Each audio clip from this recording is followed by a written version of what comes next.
Hello, my friend.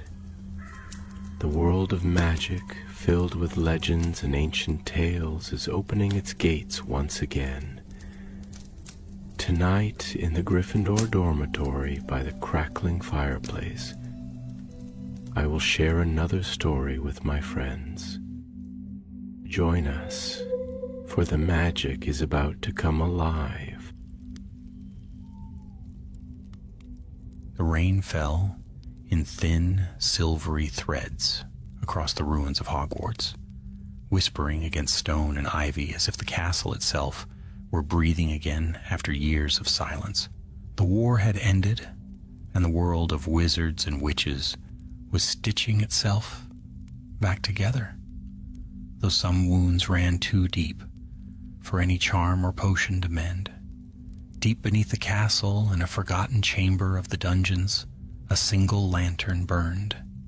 Its light flickered against shelves of dust-covered jars and vials, catching the glint of glass and the shimmer of old potion stains. The scent of asphodel and wormwood clung to the air, and there, at a workbench scarred by decades of use, a man sat in stillness. Severus Snape was alive. The world above believed him dead, buried with honor among the fallen, but through means known only to him and to one who had once carried a doe's silver light in his heart, he had survived the venom of Nagini. His body bore the scars, his voice the rasp of pain long endured, yet his mind remained sharp as the edge of a blade. He lived now in shadow, far from the meddling of the ministry, brewing potions for those who came in secret, and paying no heed to the tales that painted him villain or hero. He preferred it that way. But one night, as thunder grumbled over the highlands, his solitude was broken. A knock, soft, hesitant, echoed down the narrow corridor. No one should have known this place existed. Snape's hand went to his wand, his black eyes narrowing. The knock came again, firmer this time. "Enter," he said, his voice as dry as parchment. The door creaked open, and a figure stepped in. A girl, dripping with rain, her cloak torn at the shoulder. She could not have been more than 16. Her hair was dark and tangled, her wand clutched so tightly her knuckles were white. "I'm sorry, Professor," she stammered. "I didn't mean to intrude. I was told you could help me." Snape regarded her in silence, the flicker of the lantern casting long shadows across his face. "You were told," he repeated. "By whom?" She swallowed. By someone in Hogsmeade. They said there was a man who could brew anything, even the kind of potion the ministry won't touch." At that, Snape's brow arched ever so slightly. "And what is it you need, Miss?" "Alara," she said. "Alara Thorne." The name stirred no memory. He studied her. The defiant tilt of her chin, the nervous tremor in her wand hand. "Well, Miss Thorne, speak quickly. My patience for wayward children is short." She took a breath. "It's my brother. He was cursed. Something dark, something that burns him from the inside. St. Mungo's couldn't help. They said he's dying. And you believe I can do what they cannot?"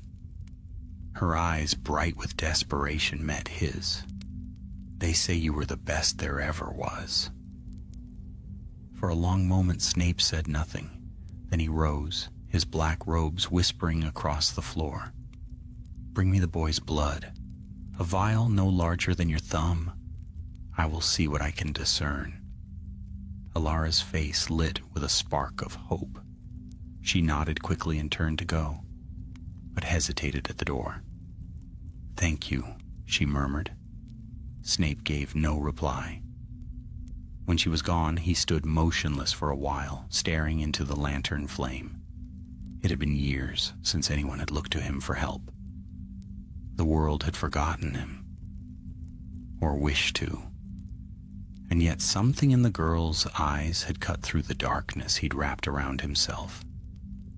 The next evening she returned, soaked once again by rain, holding a small glass vial of crimson liquid. Snape examined it in silence, then set it beside a simmering cauldron. "Tell me," he said without looking up, "your brother, how old?" 11, she replied softly. The quill in his hand paused. "A child," he muttered. "And this curse. How did he come by it?" She hesitated. "There were men, strange ones.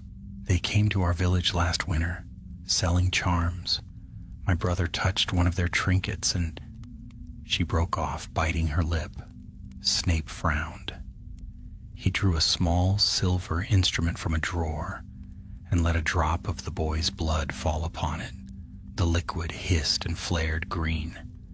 "Curious," he murmured. "There are traces of serpentine venom, but refined, not natural. Someone has tampered with it. Can you cure him?" "Perhaps," Snape said, "if I find the source." He turned to her then, eyes sharp. "These men, describe them." "They wore dark cloaks. Their accents were strange, not English. They called themselves the Bound Hand." Snape's expression changed, though only slightly. "You will not seek them again," he said curtly. "If they are who I believe, you would not survive the encounter." Alara frowned. "Who are they?" "Old magic," he replied. "Foreign, dangerous. Leave that to me." Over the next days, she returned again and again, watching as he worked. He did not speak much. Snape never did. But he began to notice the way she watched, her quick understanding, her silent questions. One evening, when she corrected a mismeasured draft, before he could, he gave her a long, appraising look. "You've studied potions before?" She flushed. "Only from books. I never went to Hogwarts. After the war, there wasn't enough gold for..." "Books?" Snape muttered, though there was the faintest edge of approval in his tone. A rare thing, to learn from ink rather than instruction. From that night on, she stayed later, sometimes until dawn, and as winter deepened and the fires burned low in the dungeon hearth, Severus Snape, once the most feared and misunderstood man in Hogwarts, began to teach again. Not a class, not a school, but a single apprentice. Unwittingly, the first spark of an old, dangerous story had been lit once more. Snow came early to the Scottish Highlands that year, a soft and silent shroud over the ruins of the old battlefields. Hogwarts had reopened its gates to new students, though the laughter that once filled its halls was quieter now, touched by memory and caution. But far beneath the castle, in a chamber no map marked, another kind of lesson was being taught. Alara Thorne had become Professor Snape's apprentice, though he never used the word aloud. Each dawn found her in the dungeon, grinding roots and measuring powders, while the lantern's glow painted her hands gold. Snape spoke little as he worked, his instructions curt, his corrections sharp, yet beneath the coldness lay a quiet precision, a rhythm to the craft that drew her deeper into its strange, perilous beauty. "Patience," he would say when she rushed to add the final ingredient. "Potion making is not about haste, but control. Even the purest intention can curdle if mixed too soon."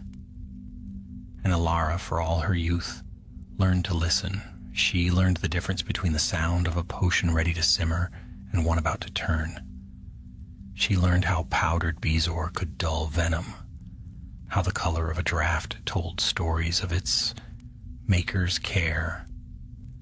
Yet it was not only lessons she found in the shadows of the dungeon.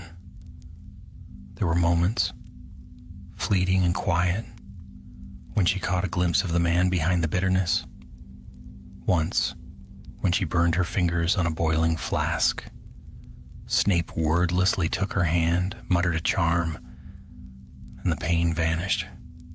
His eyes, when they met hers, were not cruel then, but weary. "Do not repeat the mistake," he said, turning away.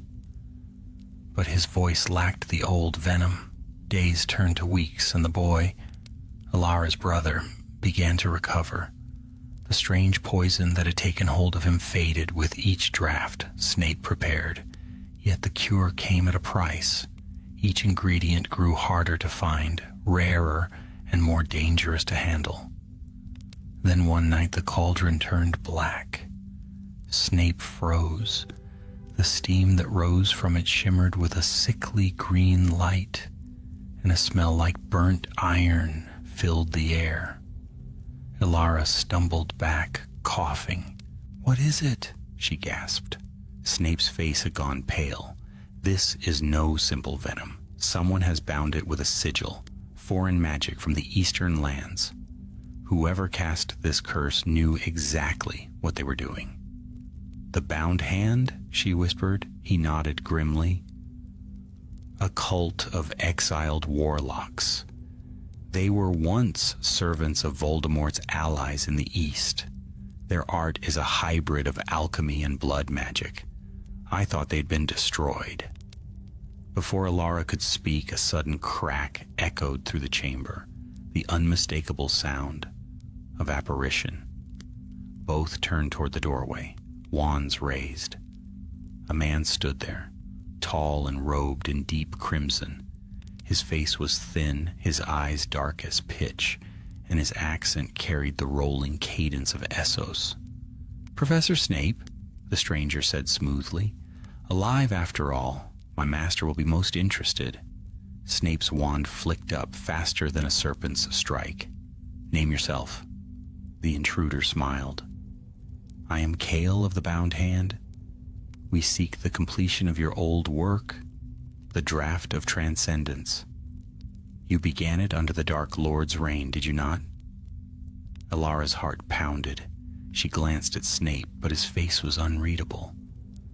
"I destroyed those notes long ago," he said coldly. "You waste your breath." Cale's smile widened. "And yet your apprentice brews from them, even now. Did you think we would not notice the traces of your research spreading through the countryside? The poisoned villages, the dying children, all bearing the mark of your genius?" Alara gasped. "That's a lie." "Silence," Snape hissed, though his gaze never left Cale. The warlock tilted his head. "The Bound Hand offers partnership, Professor. Aid us, and your name will live beyond the grave. Refuse, and..." A jet of green light blazed through the room. Cale vanished with a whip of smoke, the spell missing him by inches. Snape's wand was already tracing wards into the air, sealing the doorway. "Pack your things," he said, his voice deadly calm. "We're leaving now." They fled through the old service tunnels beneath the castle, the ones that led into the forest beyond. Snowflakes drifted through cracks in the stone ceiling as they emerged beneath the ancient pines. Alara stumbled to keep up. "Where are we going?" "To ground," he said shortly. "The Bound Hand has seen my face. That means they'll come for us both. But my brother, he will live. I left protection enough to last him a season." His tone softened slightly. "You did well to find me, Alara, but you've stepped into a war older than your lifetime." As they crossed the frozen stream at the forest's edge, she dared to ask, "What did he mean about your research? About the Draft of Transcendence?" Snape stopped. For a long moment he said nothing. Then, in a voice like a whisper of ash, he replied, "It was a potion meant to separate soul from flesh, to grant immortality without Horcruxes. The Dark Lord demanded it. I refused him and destroyed all I could. But it seems my sins have found new hands. The wind howled through the trees. So they're using your work to poison people? Yes, Snape said, and unless we find the source, the contagion will spread. They are testing it, refining it, and if they perfect it, death itself may bow to them. Alara's breath caught. Then we must stop them. Snape turned to her, the faintest flicker of something like pride in his eyes. You speak as though you have a choice. I do, she said quietly, and I choose to fight. For a heartbeat, the old professor said nothing. Then his cloak shifted, and he began walking again. Foolish, but perhaps necessary. They traveled for days, moving by night, sleeping in abandoned wizard cottages and forgotten shrines. Snape's network of hidden allies, remnants of old order contacts, guided them across the wilds. At every stop they found the same thing, signs of the bound hand, empty villages, burned cauldrons, the faint scent of venom on the wind. At last, they reached the northern moors, where the snow fell in endless sheets, and the ground itself seemed to hum with old magic. There, hidden in the ruins of a long-dead fortress, Snape set up a new workshop.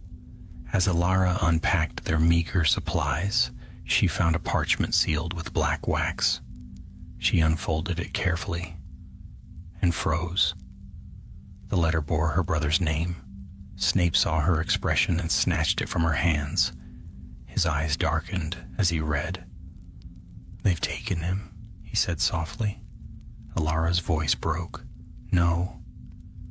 They've baited us, he said grimly. And they will not stop until they have what they came for.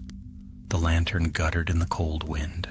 Outside, thunder rolled across the frozen moor, and within the ruins, Severus Snape, spy, teacher, and fugitive, began to plan his return to war. The fire crackled low in the ruined fortress, throwing shadows like restless spirits upon the stone walls.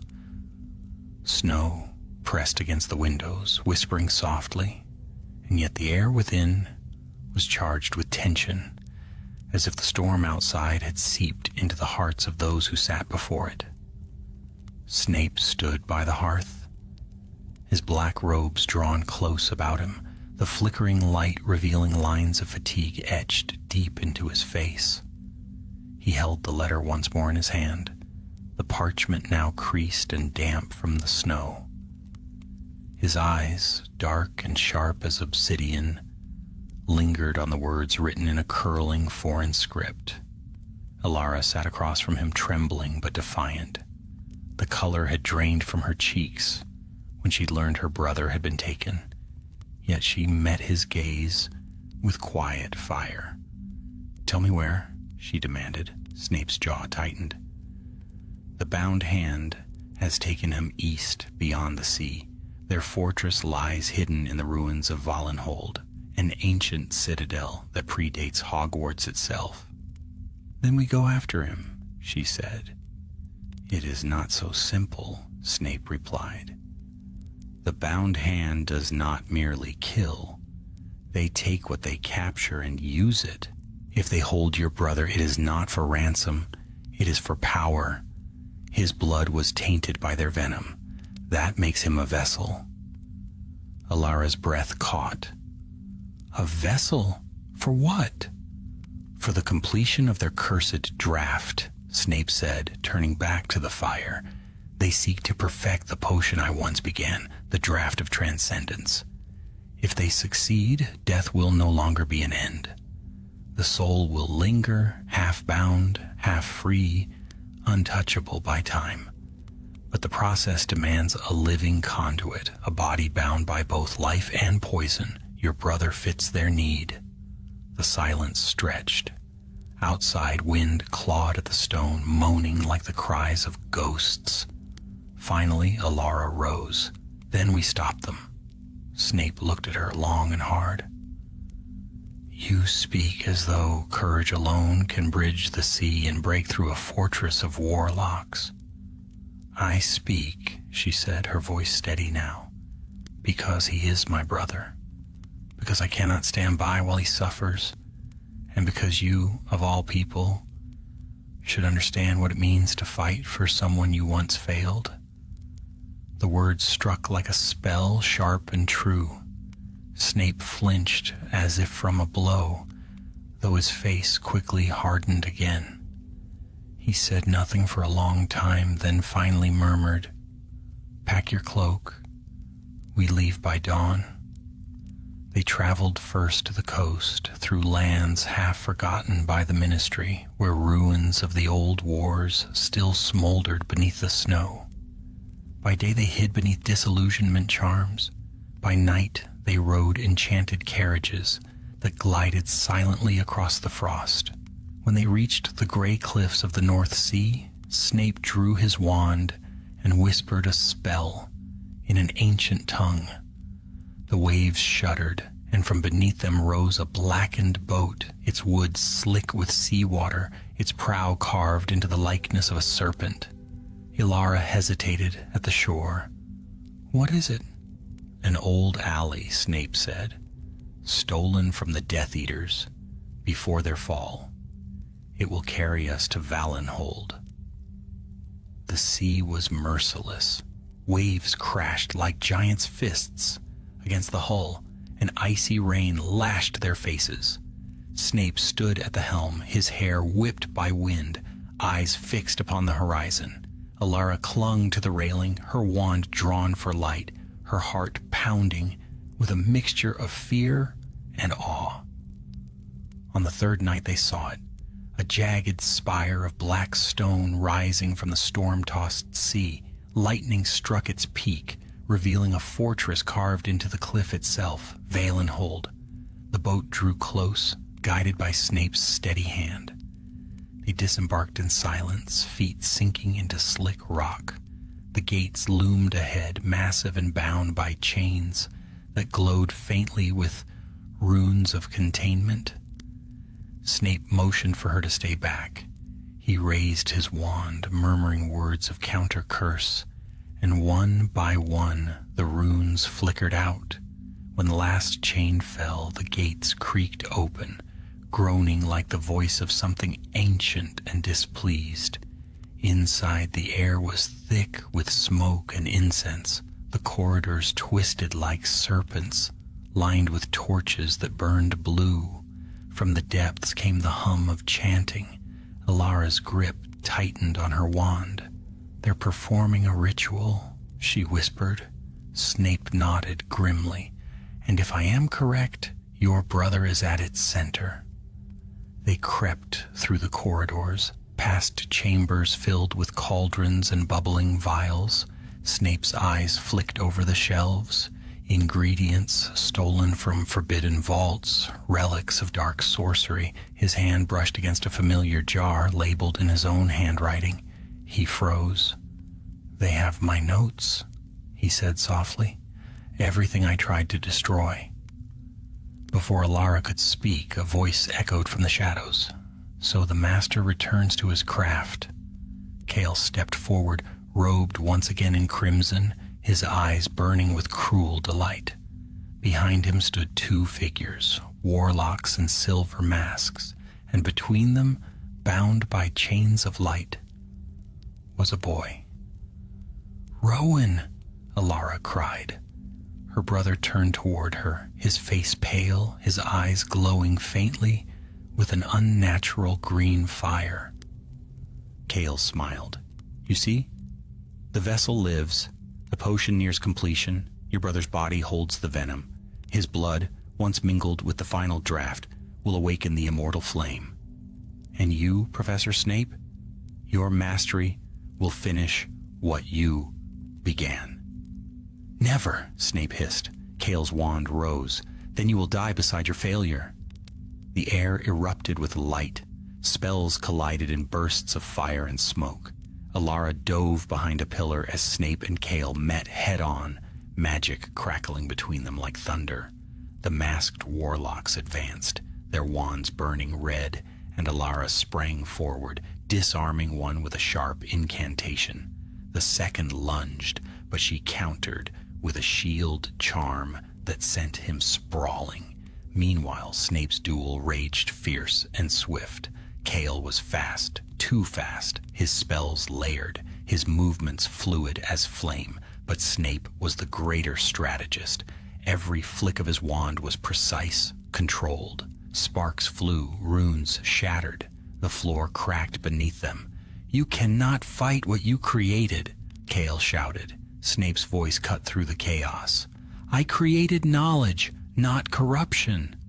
With a final cry, he unleashed a spell so fierce that the air itself screamed. Cale was hurled backward, striking the altar where the potion burned. The cauldron shattered. A cloud of green fire rose, swallowing him whole. The chains around Rowan broke. Alara rushed to him, catching him as he fell. His eyes dimmed, the glow fading, and for the first time in months, he looked at peace. Snape stood over the burning remains of the cauldron, his face pale in the eerie light. "It is done," he said softly, but as the flames died, he staggered, clutching his chest. Alara turned in horror. "Professor," he waved her back. "The potion's essence, volatile, the ritual's backlash, inevitable." He met her gaze, his eyes calm now, almost gentle. "You have talent, Alara. Guard it well. Do not let this world shape you into what it made me." And before she could reach him, the green fire flared once more, then vanished, leaving only silence and ash. Alara knelt there for a long time, her brother's hand in hers, the ruins of Valenhold crumbling around them.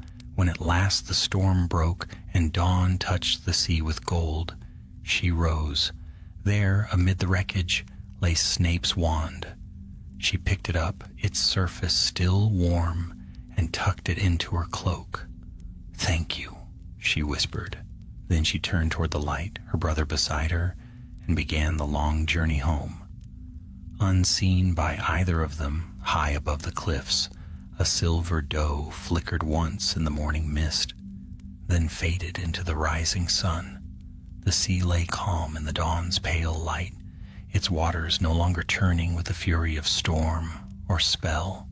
The black spire of Valenhold stood silent behind them, smoke coiling upward like the final breath of some ancient beast. The battle was over. The bound hand was broken, or so it seemed. Alara guided the serpent boat across the still waters, her brother lying pale beside her. Each stroke of her wand against the tiller made the craft glide forward, without sound. The boy slept deeply, his body still fragile, but the strange glow in his eyes had faded entirely.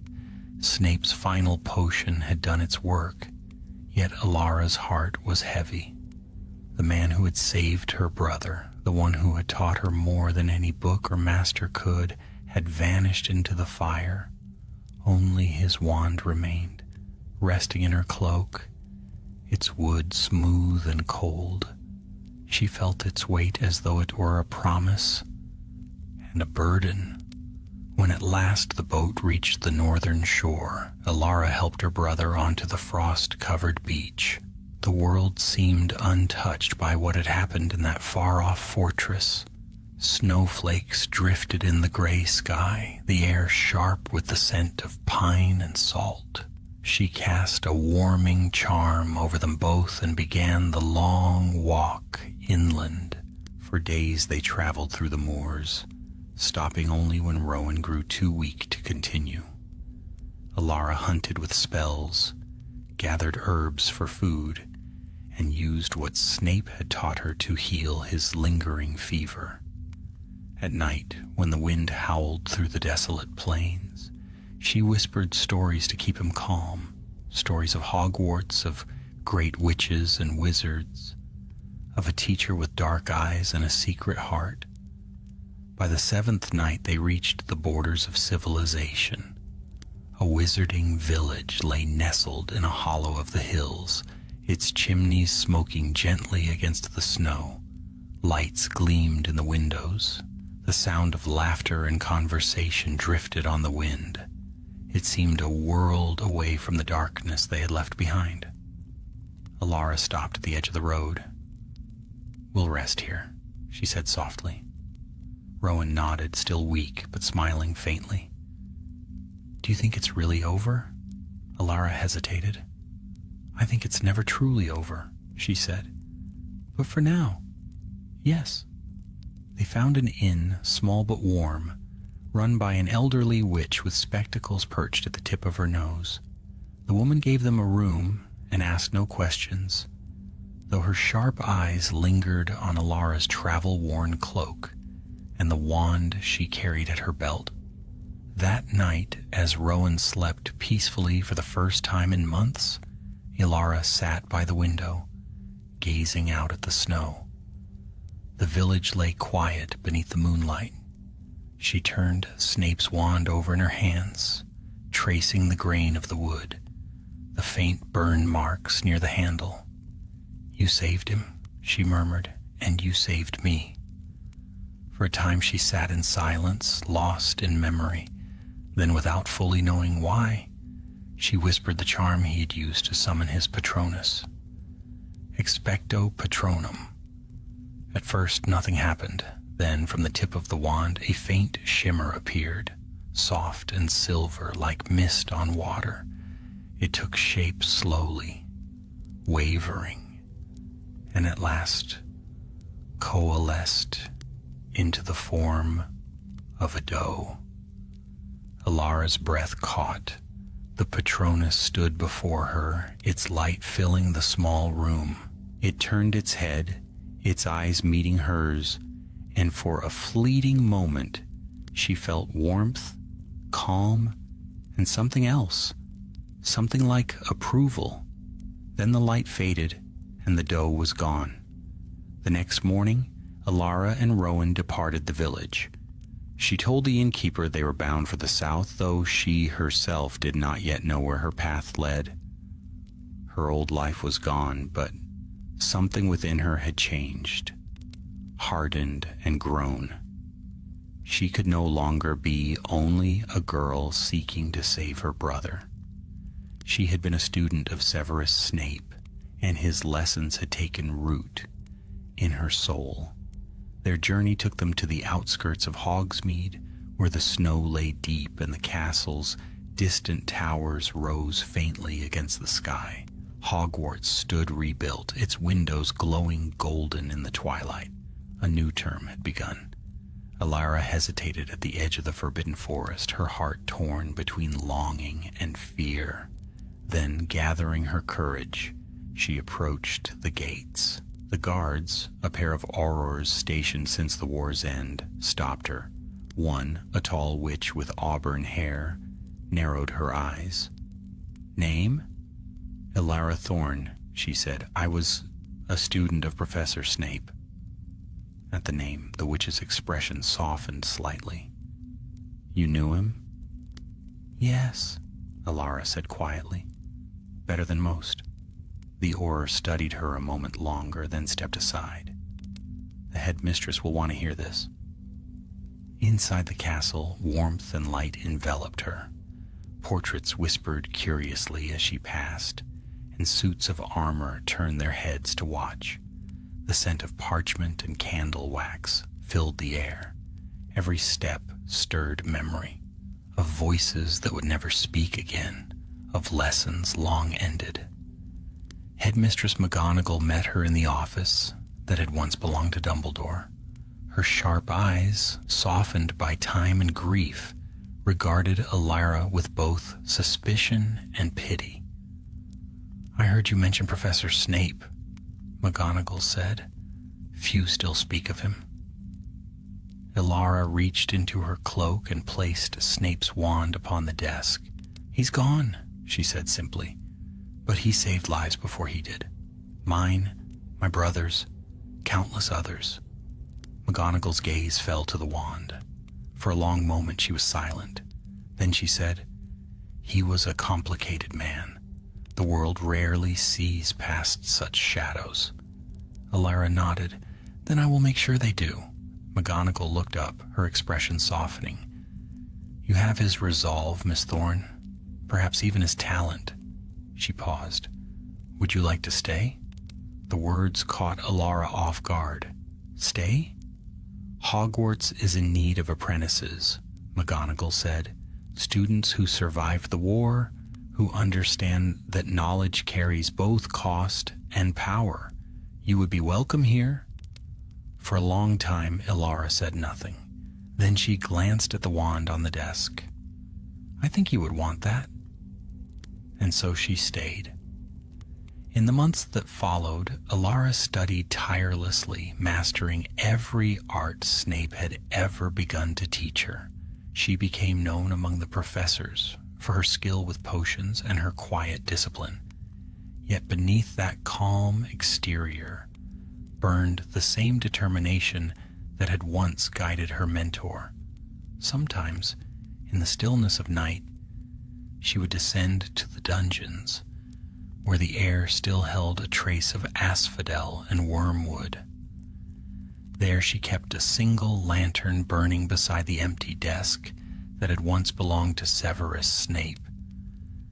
And if one listened closely amid the hush of cauldrons and the faint drip of water, it seemed a voice might sometimes whisper through the darkness, sharp, steady, and faintly amused. Too much hellebore, Miss Thorne. Do it again. She would smile then, correcting her measure, and for a heartbeat, the loneliness would ease. In time, Hogwarts came to know her as a gifted young witch with a strange past and a steady hand. Few knew of the fire and storm that had forged her, or of the man who had shaped her path from the shadows. But on quiet evenings when snow fell softly against the castle walls, a silver doe could sometimes be seen gliding through the forbidden forest, its light steady and serene, a silent guardian of both memory and promise. And though Severus Snape was gone, his legacy lived on, not in fame or forgiveness, but in the courage of a single girl who carried his lessons into the light. Winter melted slowly into spring, though in the Scottish Highlands the air remained crisp and the nights long. At Hogwarts, the snows receded from the courtyards, revealing green shoots that pressed up stubbornly through the frost.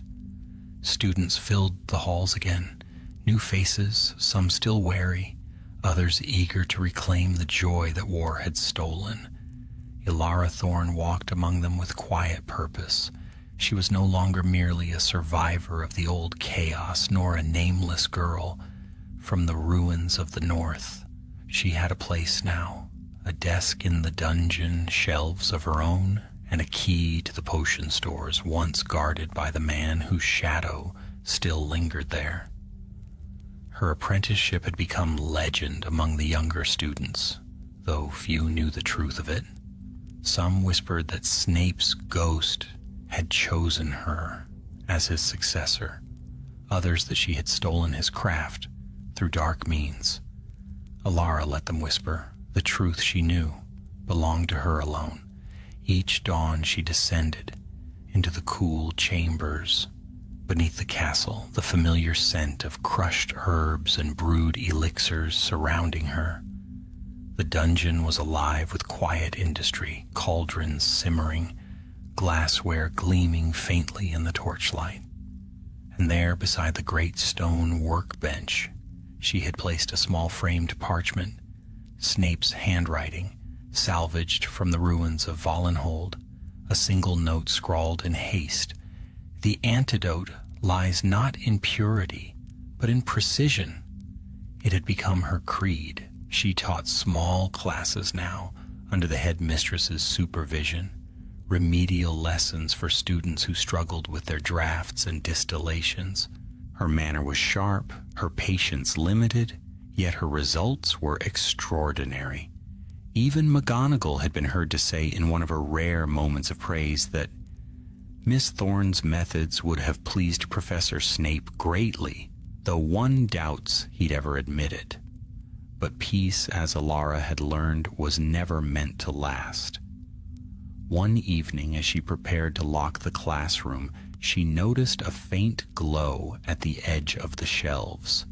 At first, she thought it a trick of the torchlight, but the glow deepened, pulsing faintly from between two jars of powdered aconite. She moved closer.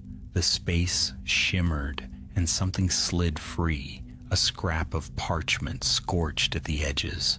Her breath caught as she unfolded it. The writing was unmistakable. If you find this, the work is unfinished. The bound hand is not broken. Their master lives.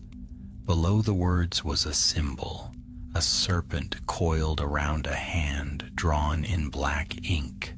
Ilara's pulse quickened. She looked around the room, half expecting the air to stir or a voice to whisper from the shadows, but there was only the low hum of the cauldron's cooling. She folded the note quickly and tucked it inside her robes. Whatever piece she had found, it was now cracked through the center.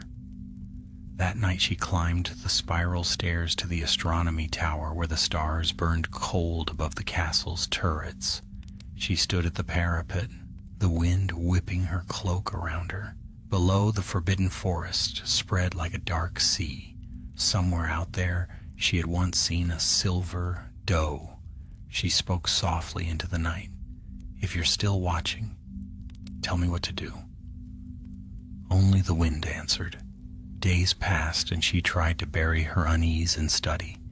Yet strange occurrences began to stir within Hogwarts. A student fell ill after brewing a simple restorative draught. The potion had turned black in the cauldron, though no error had been made.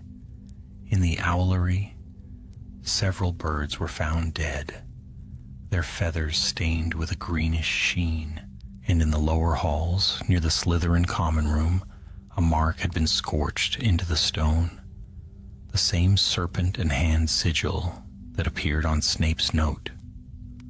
The bound hand was not finished. Alara took her findings to the headmistress, who listened gravely, her sharp features drawn tight with concern. "We will increase security," McGonagall said, "but I fear this lies beyond Hogwarts. If these warlocks survived, they will come not for our students, but for you." "For me." "You carry his knowledge," said McGonagall, "and his wand." Alara's hand drifted instinctively to her cloak. "Then I must find them before they find me." McGonagall's eyes narrowed. "That is not your task. Leave it to the Aurors." But Alara only bowed her head. "With respect, headmistress, the Aurors do not know what to look for. I do." Before dawn, she left the castle. She moved swiftly and unseen, cloaked in spells of concealment, her wand never far from her grasp. The road led south, through the highlands, into the mist-wreathed valleys beyond, where few dared travel since the war. It was there, in the ruins of an old manor once belonging to the Carrows, that she found signs of movement, footprints in the dust, wards freshly laid, the faint hum of active magic. She crept through the halls, heart pounding, until voices reached her ears. "The girl has the wand," one said. The voice was cold, clipped, foreign. "She will come," answered another. "They always come. And when she does, the master will rise again." Alara's grip tightened. She peered around the corner, catching sight of two figures robed in crimson, their faces hidden behind masks of bone. In the center of the room stood a cauldron, filled with liquid that shimmered like quicksilver, a resurrection draught. The warlocks raised their hands in unison, chanting softly. The surface of the cauldron rippled, and from its depths rose a shadow. Not a man's form, not entirely, but a shape of smoke and venom. Its eyes, 2 points of green flame. Alara acted before fear could still her. She hurled a spell across the chamber, the blast of blue light shattering one of the warlock's masks. He screamed, collapsing. The second turned, wand raised, but she met his curse with a shield charm that split the air like thunder. The cauldron cracked, spilling its molten contents across the floor. The shadow hissed, retreating, its form flickering. "Who sent you?" Alara demanded. The surviving warlock spat blood, his eyes wild. "He lives," he rasped. "You cannot kill what death itself denied." And with that he disapparated, leaving only a smear of ash. Alara stood trembling, the cauldron smoking at her feet. The air reeked of burnt metal and decay. She turned toward the far wall, and there, among the broken stones, she saw a mark etched freshly into the masonry, a serpent and a hand, and beneath it a single word in old runes. Return. That night she returned to Hogwarts, her cloak torn, her face pale. McGonagall met her at the gate, eyes narrowing at the sight of her. "You went after them?" "I found them," Alara said quietly. "They're trying to bring him back." "Cale?" Alara shook her head. "No, someone greater. Someone they call the Hand of the Serpent." The headmistress's expression darkened. "Then we must prepare." As dawn broke over the castle, the bells of Hogwarts tolled across the valleys, a warning carried on the wind. Students gathered at the windows, unaware of the shadow rising once more beyond the hills. And in the dungeons beneath the flickering torches, a single cauldron stirred, though none had touched it. The potion within shimmered faintly with green light, and on the surface, for a fleeting instant, a reflection appeared. A man's pale face, eyes dark as midnight, lips curling into the faintest of smiles. Then the vision was gone, and the dungeon fell silent once more. The winds of spring carried omens through the Scottish hills, whispering across the towers of Hogwarts and the deep woods that circled its ancient walls. Clouds gathered over the turrets like a dark crown, and the lake lay still as black glass, mirroring the restless sky. The castle had known peace for only a few short months, and already that fragile calm began to unravel. Alara Thorne stood at the highest window of the potions tower, her cloak drawn tight against the chill. She had barely slept since her return from the ruined manor. The words etched in those stones, "Return," haunted her dreams. By day she taught her students as if nothing had changed, though her eyes often flicked to the shadows, half expecting to see a serpent coil there. By night she pored over Snape's journals and her own notes, seeking some meaning behind the bound hand's resurgence. She'd found fragments, references to an artifact known as the Heart of Serpents, a vessel forged in the age of Salazar Slytherin himself. It was said to contain the distilled essence of ancient life magic, capable of sustaining a soul beyond death. Voldemort had sought it once, long ago, but it had vanished. The bound hand, she realized, meant to use it to restore their master, and worse still, she suspected that the master they meant to resurrect was not Cale, nor any mortal at all. It was dusk when the summons came. The fire in her chamber flared green, and a voice spoke from the flames. "Alara Thorne, the headmistress requests your presence at once." Within moments she was climbing the spiral stairs to McGonagall's office, her heart pounding. The portraits along the walls watched her pass, their painted eyes grave and uneasy. McGonagall stood by the window when Alara entered, her silhouette framed by the storm-lit sky. "We have received a message," she said, turning slowly. "Delivered by owl with no name, no seal."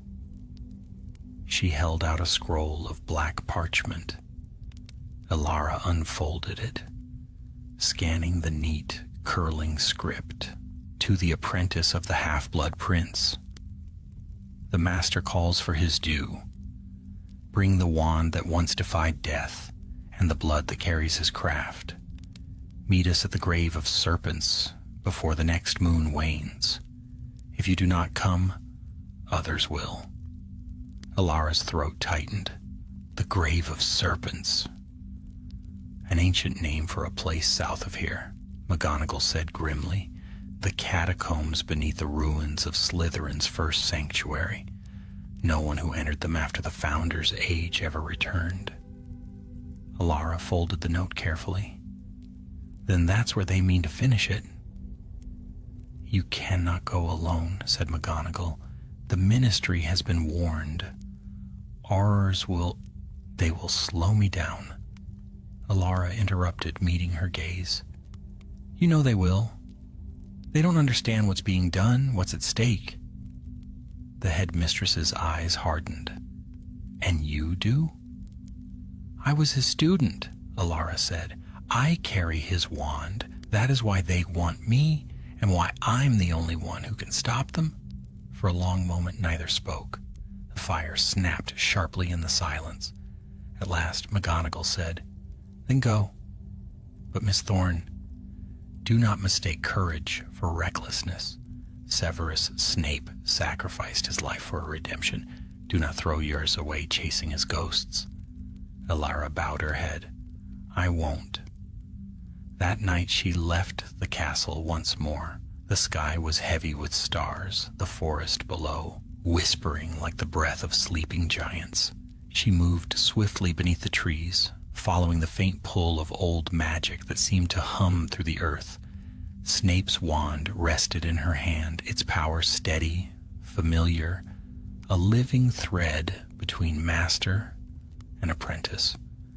After hours of travel, she came to the cliffs that overlooked the sea. There, hidden beneath thorn and stone, she found the entrance to the catacombs, a stair spiraling downward into darkness. The air was thick with the scent of damp rock and age-old enchantments.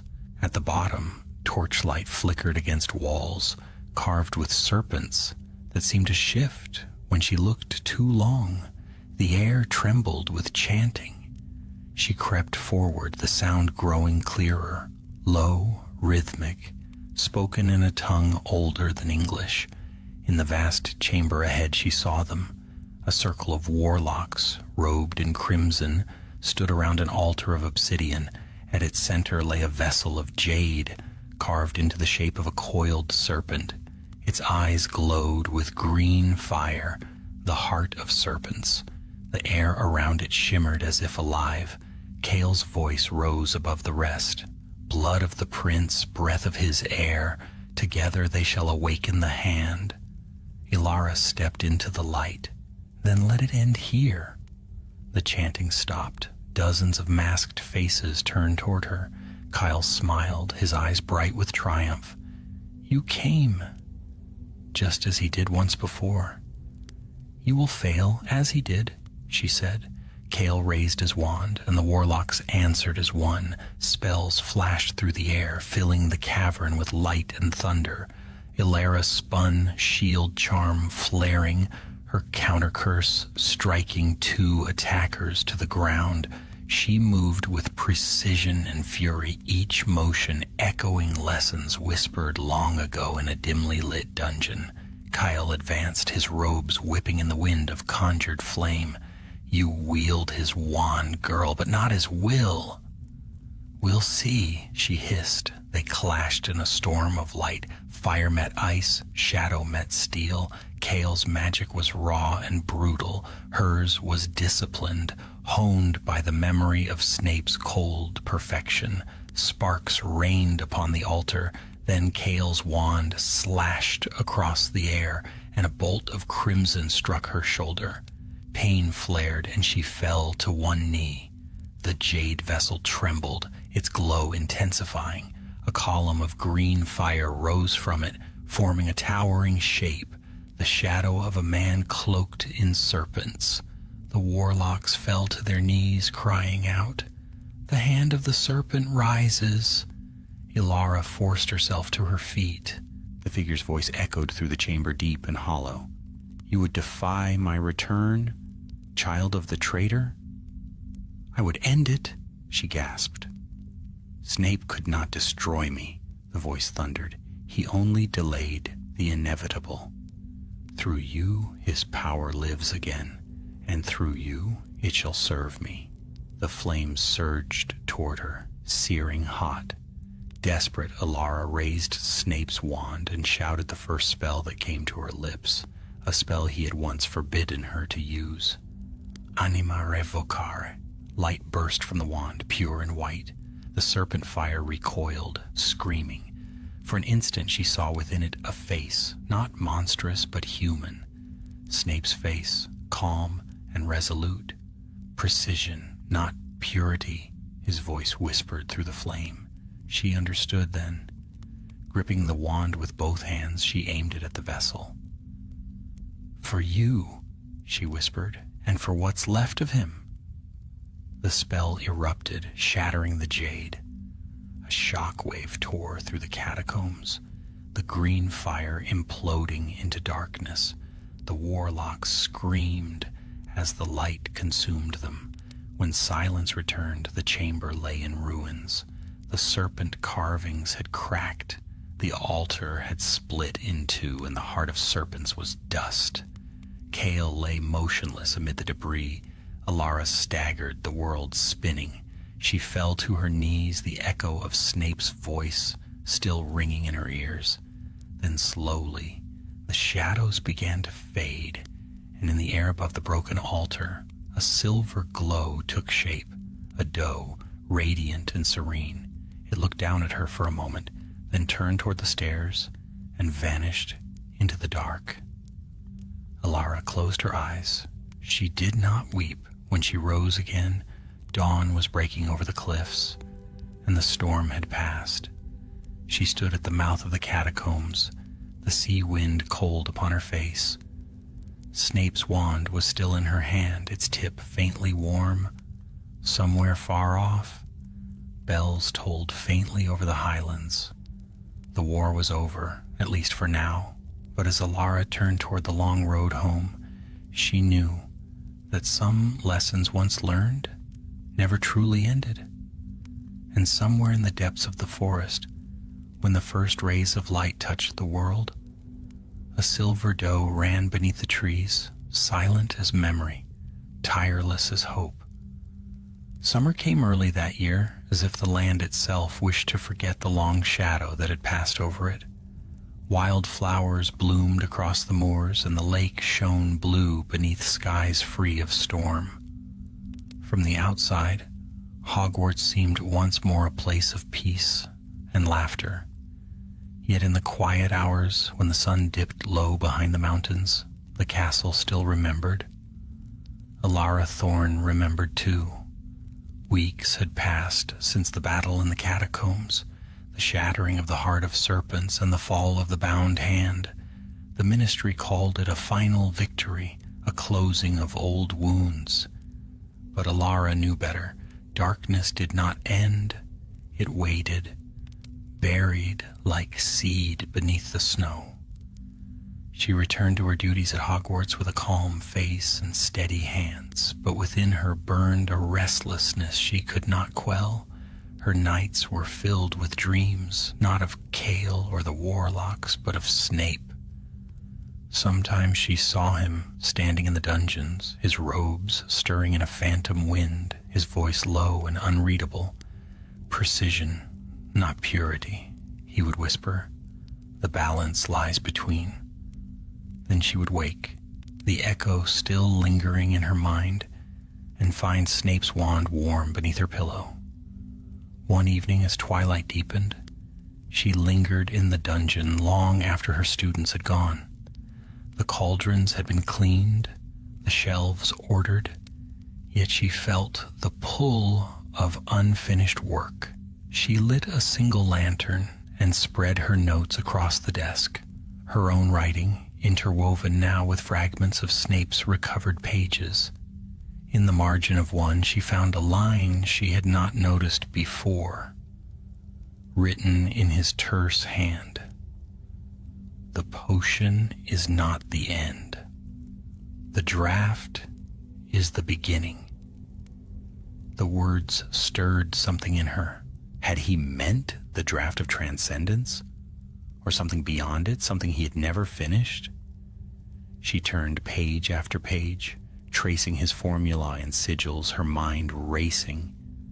Slowly, a pattern emerged, a series of corrections and runic alignments that hinted at another design entirely, a counterspell to the very curse that had nearly claimed him, a restoration of the soul. The lantern flickered as if in answer. Alara leaned back, her breath quickening. Could it be that Snape had not sought immortality for himself, but a way to heal what the Dark Lord had torn apart? Before she could think further, a soft sound broke the silence. A whisper of movement near the doorway. She turned sharply, wand raised. A figure stood there, framed in the torchlight. "Headmistress," she breathed. McGonagall inclined her head. "You've been spending too many nights down here, Miss Thorne." Her tone was gentle but edged. Even Professor Snape did not haunt these halls as often. Alara smiled faintly. He had his reasons. "So do you," said McGonagall. She stepped forward, her sharp eyes sweeping the parchment-strewn desk. "You're following his work." "I'm finishing it," Alara said quietly. "His work cost him everything. It also saved lives, mine included." The headmistress regarded her for a long moment, then sighed. "You are your teacher's heir, in more ways than one." She turned toward the door, her voice softer now. "Do not forget, Alara, Hogwarts stands because of the living, not the dead." When she'd gone, Alara sat for a long while in silence, yet her resolve only deepened. If Snape's final writings held truth, they might restore what the bound hand had corrupted, perhaps even mend the fracture between life and death itself. Over the following weeks, she began her work in secret. Each night she brewed small trials, tinctures of silver root, diluted phoenix tears, essence of basilisk scale. The air in the dungeon grew thick with the scent of smoke and crushed metal. She worked with care, knowing each misstep might undo her. At last, one moonless night, she poured the final draft. It shimmered faintly blue, light coiling within it like breath caught in glass. She held it up to the lantern's glow, feeling the hum of power beneath her fingertips. "It's beautiful," she whispered. A voice answered her, not aloud but within her thoughts. "Beauty is deceptive, Miss Thorne." She froze. The words had been his, Snape's exact cadence. The air stirred and the lantern flame bent sideways, though no wind blew. "Professor," she whispered. No answer came, only a faint shimmer of silver mist near the far wall. It moved like smoke, then took form, the outline of a man, dark-robed, indistinct, his face half hidden in shadow. Alara's heart thudded. "You can't be—" The figure did not speak, but it raised a hand and pointed to the vial in hers. "The potion," she breathed. "It's tied to you." The shade inclined its head. Its voice, when it came, was soft as the rustle of parchment. "Not to me, to what was left unfinished." "Then this is the restoration?" A flicker of something like approval crossed his ghostly features. "Perhaps, but every act of healing carries a price." She stepped forward. "Tell me how to complete it." The shade's eyes darkened. "Completion lies in choice. Will you restore what was lost, or bind what should remain dead?" Before she could answer, the vision flickered and vanished. The lantern went out. Alara stood in the dark, the draft glowing faintly in her hand. The air was still, heavy with meaning. Slowly she corked the vial and set it upon the desk. Whatever she'd brewed, It was no ordinary potion. At dawn she climbed to the astronomy tower, the glass vial hidden within her cloak. The first light of morning spilled across the grounds, gilding the turrets and the lake below. She took a deep breath. "If you still watch," she whispered to the wind, "give me a sign." A silver shimmer appeared at the edge of the forest, the doe, graceful and still, gazing up toward her. Then it turned and vanished into the trees. Ilara smiled faintly. "That's enough." She descended to the great hall where the students had gathered for breakfast. Laughter filled the air, echoing beneath the vaulted ceilings. For the first time in months, she felt a measure of peace. But as she reached the door, she caught sight of something glimmering faintly in the corner of her vision. An owl descending through the high windows, a scroll tied to its leg. It landed before her and hooted softly. The seal upon the parchment bore a mark she recognized too well, a serpent twined about a hand. The bound hand was not gone. Her fingers tightened around the vial hidden in her cloak. Snape's words whispered again in her mind. Every act of healing carries a price. And as thunder rolled far away beyond the mountains, Ilara knew that her master's final lesson was yet to be learned. Rain returned to the highlands, sweeping over the castle in silver curtains that blurred the horizon and drowned the colors of summer. The sky hung low and heavy, its gray vastness pressing against the towers of Hogwarts, as though the heavens themselves sought to listen. Ilara Thorne stood alone in the courtyard, beneath the storm, the owl's message still clutched in her hand. The parchment had come unsealed in the rain, and the ink bled down her fingers, smearing like spilled night. Yet the words remained clear enough to burn into her mind. The master stirs. The serpent sleeps no longer. You carry what we need. Come to where his name was first spoken. There was no signature, only a faint trace of dark green wax in the shape of a coil. The bound hand lived. Ilara turned her face upward as thunder rolled above the towers. The storm felt colder now, more deliberate, as if it carried whispers that were not wind. Somewhere far beyond the castle walls, something was awakening again. Something her master had spent a lifetime trying to bury.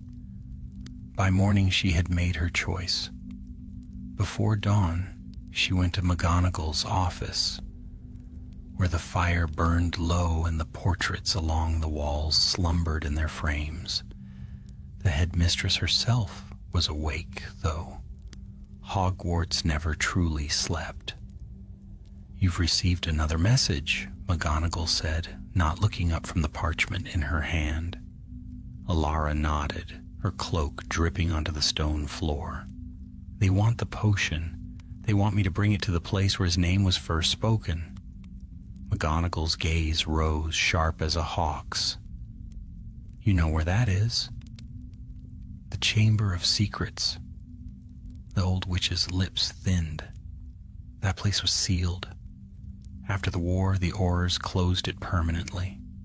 They sealed the entrance," Ilara said quietly. "Not the magic. You can't bury a serpent in stone." McGonagall's hand tightened around her quill. "What do you intend to do?" "What I must."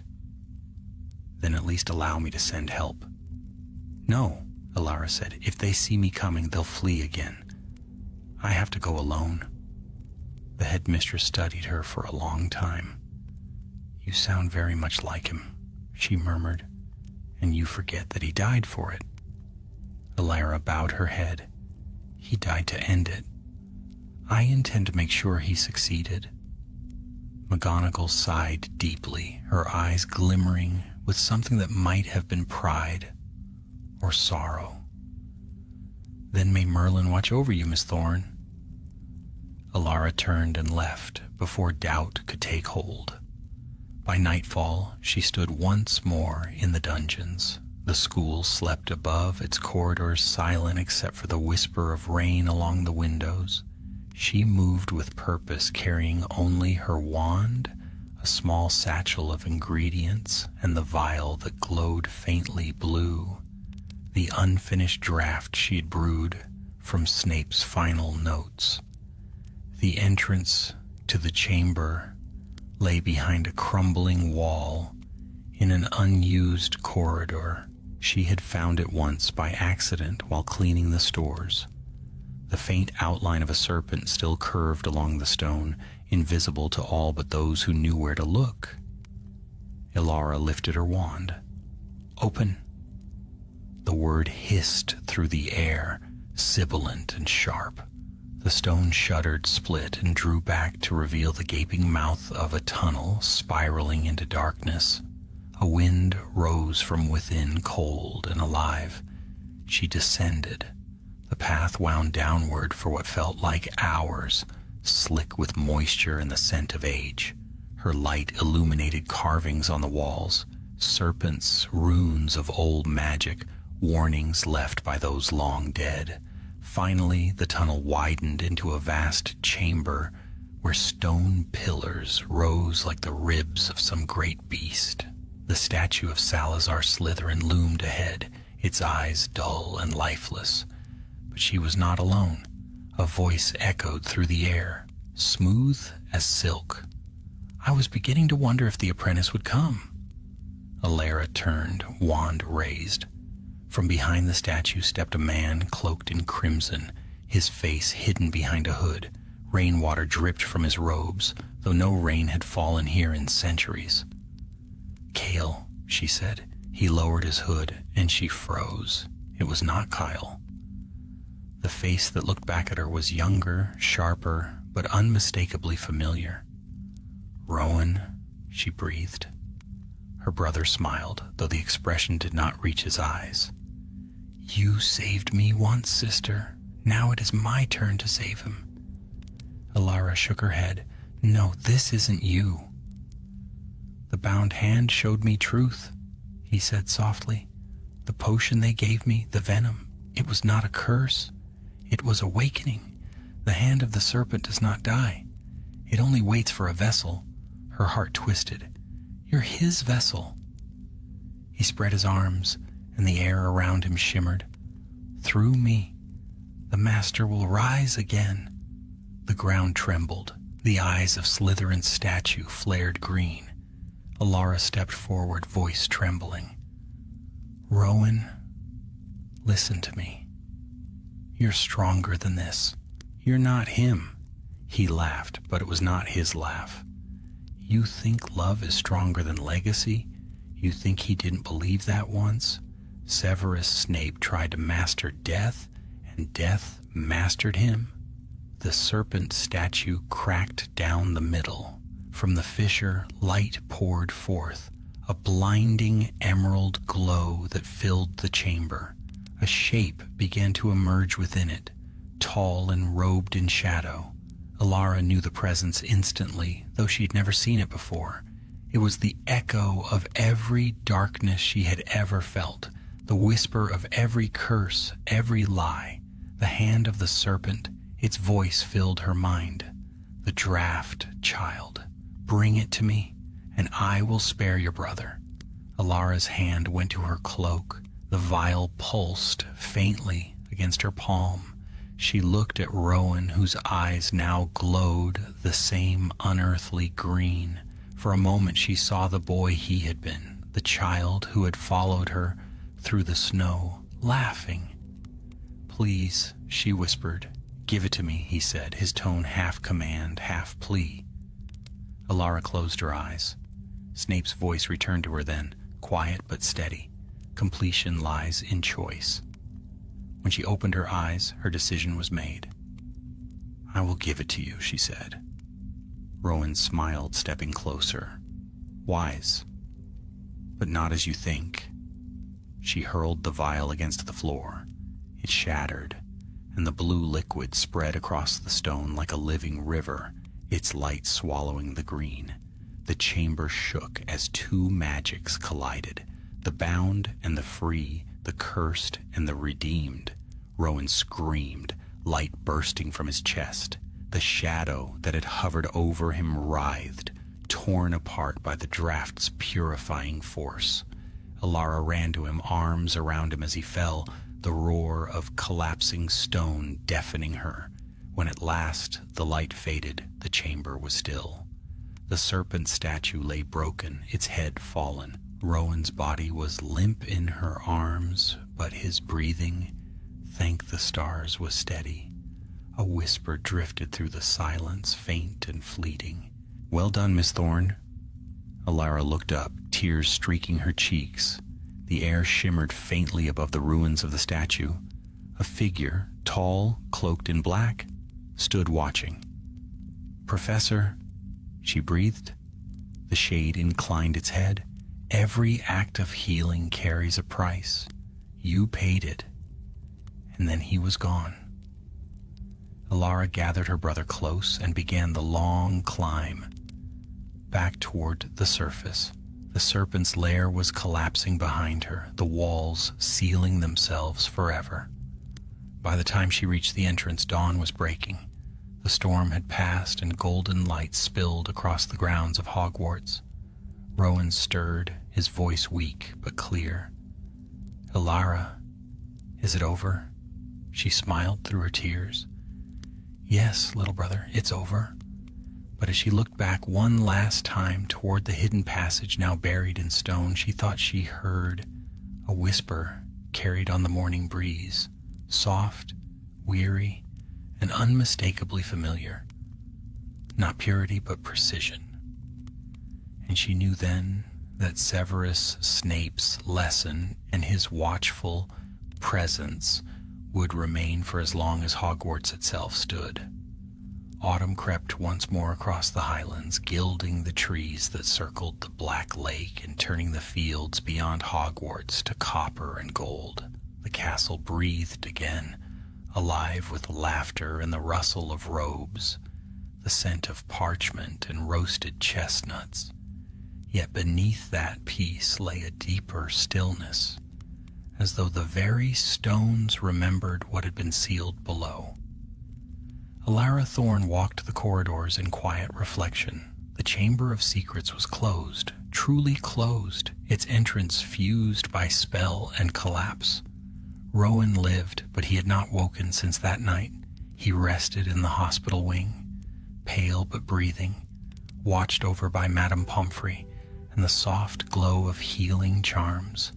The healers said his spirit lingered in the borderlands between worlds, neither gone nor fully returned. Some whispered that his soul had been touched by something ancient, something that did not easily release what it claimed. Alara kept vigil by his bedside whenever she could. She spoke to him softly, telling stories of their childhood, of the stars over the moors, of the castle's warmth and the laughter he once knew. But the boy never stirred. Only once did his hand move faintly, as though in answer. McGonagall visited often, bringing updates from the ministry. "The bound hand is scattered," she told Alara one evening. "Their leaders are gone, their followers disbanded.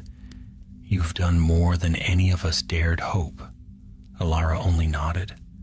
"Then why does it not feel finished?" McGonagall's sharp gaze softened. "Because the heart does not heal as swiftly as stone.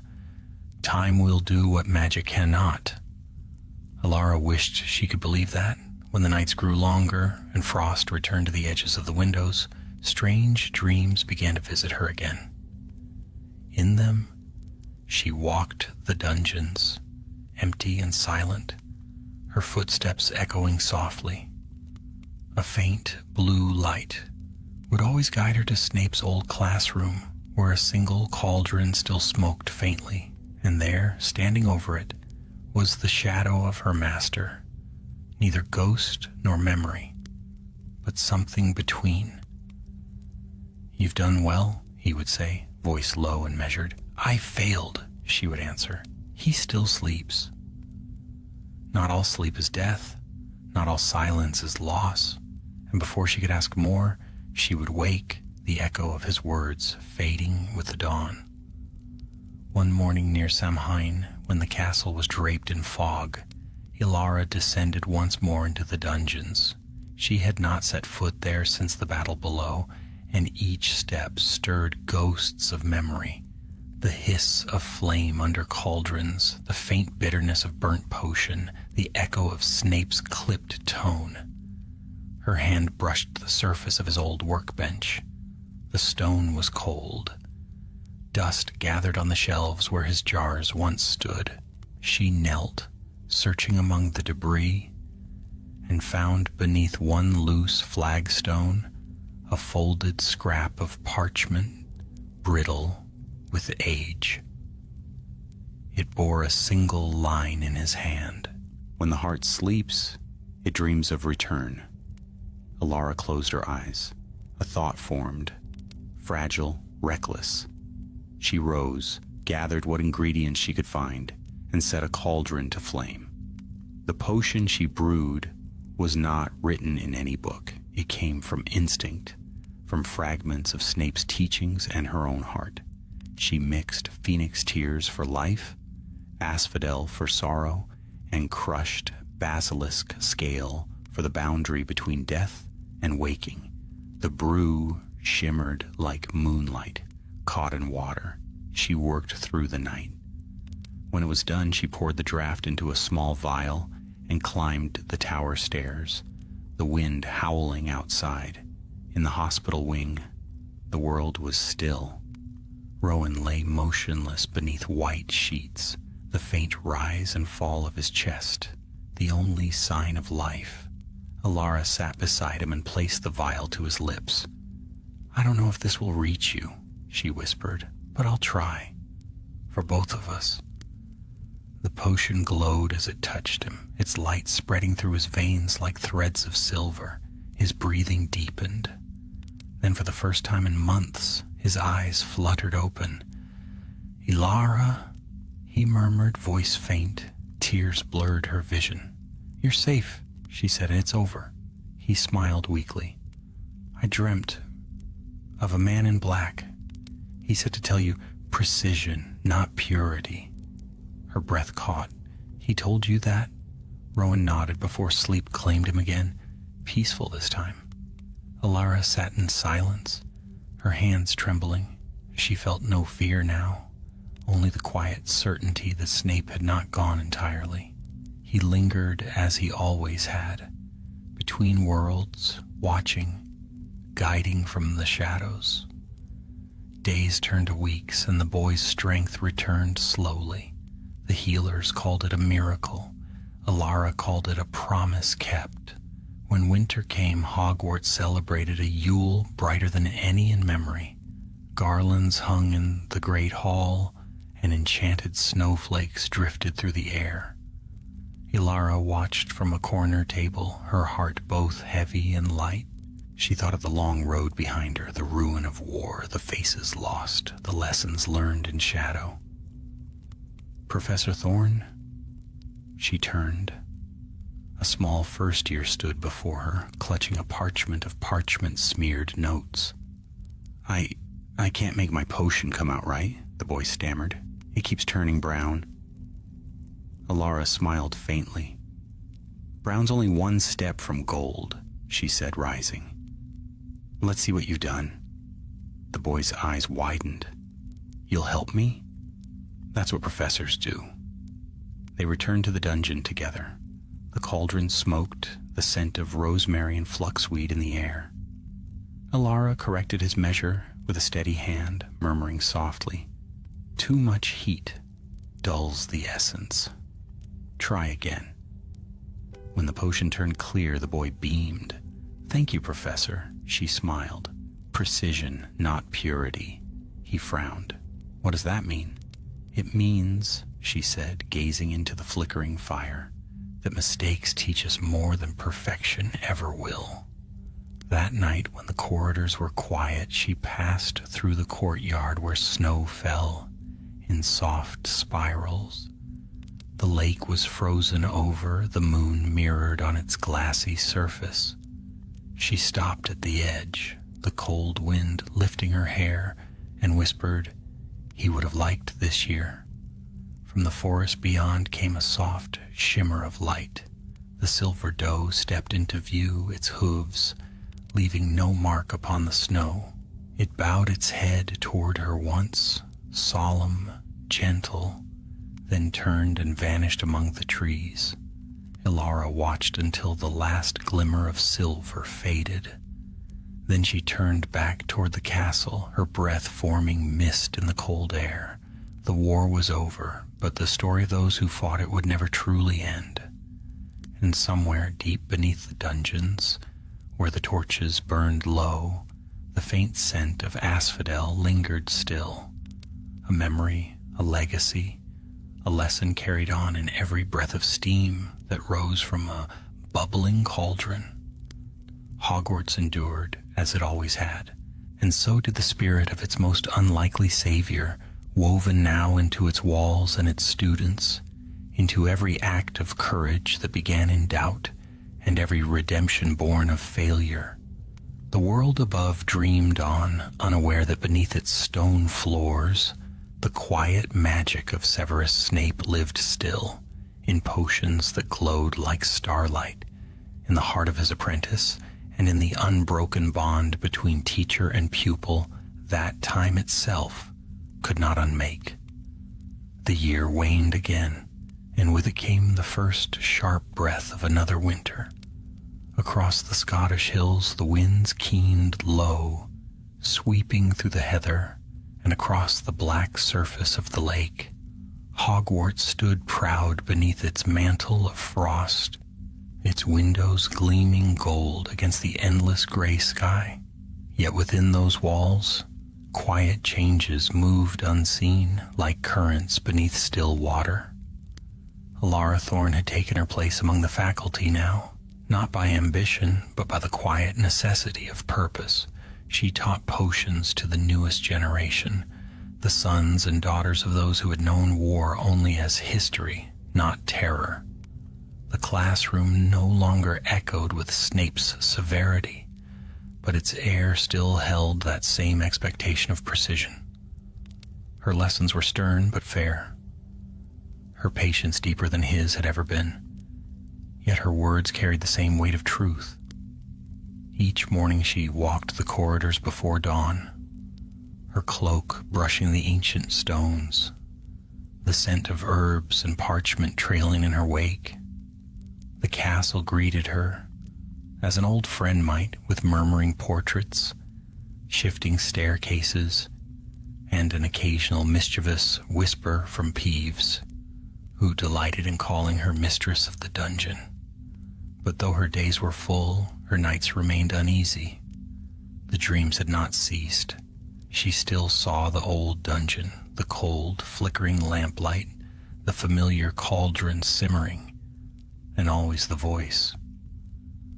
Every act of mastery, it would murmur, requires surrender. Sometimes she thought it was Snape. Other times, she feared it was something else, a remnant of the serpent's shadow that still sought a vessel. The bound hand had been shattered, but dark knowledge never vanished completely. It only waited to be found again. One night, near the heart of December, she woke to find the air in her chamber unnaturally still.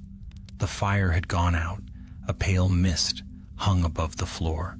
When she reached for her wand, it leapt to her hand as though guided by another's will. A shape formed in the mist, a man's silhouette, tall and indistinct, his robes rippling like smoke. Ilara rose slowly, her heart beating hard. "Professor?" The figure inclined its head. The voice that answered was faint but unmistakable. "You've done well, but the work is not yet finished." "What remains?" she whispered. "There are fragments," said the shade. "Pieces of what was broken, scattered across the world. One lies still within these walls, the last remnant of the serpent's will. Her blood ran cold. "You mean the basilisk?" The shade's form wavered. Its bones remain. Power lingers in what once defied time.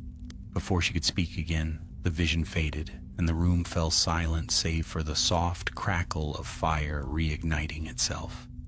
At dawn she descended to the lower chambers beneath the Slytherin common room. Few went there now. The corridors had been warded since the chamber's collapse. Yet she felt the pulse of magic even through the stone, a quiet heartbeat beneath the earth.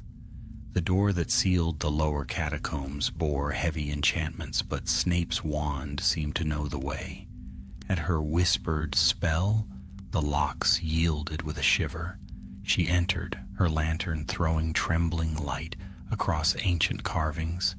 The air smelled of dust and damp stone, and the walls pulsed faintly with old enchantment. She followed the corridor until it ended in a cavern vast and still. There, half buried in the rubble, lay the remains of the basilisk, its bones pale as moonlight, its skull immense, its fangs long as daggers.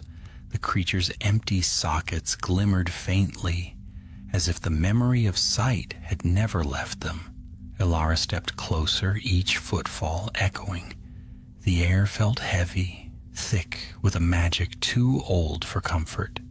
She reached into her satchel and withdrew a small vial, the last drops of the restorative draught she had brewed months ago.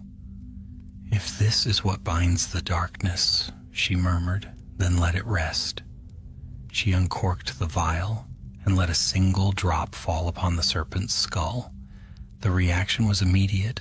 Light flared, bright and blinding, then dimmed to a steady glow that rippled across the bones. The air filled with the whisper of scales brushing stone. A low hiss, ancient and mournful, echoed through the chamber.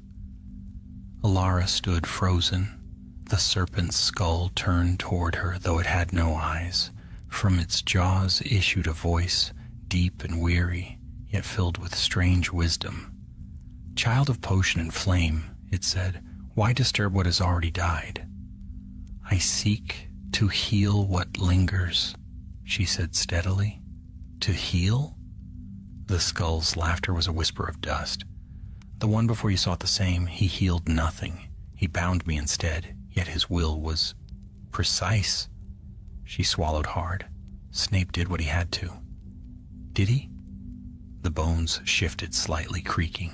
"He feared power, yet used it. You carry his craft and his doubts. Tell me which. What do you truly desire?" Elara hesitated. She could feel the serpent's presence pressing against her mind, probing. She wanted to say peace, to say closure, but the truth that rose instead was something deeper. "Understanding," she said. The skull's grin widened. "Then take it." The glow flared once more, enveloping her. In an instant she saw not the dungeon, but memory.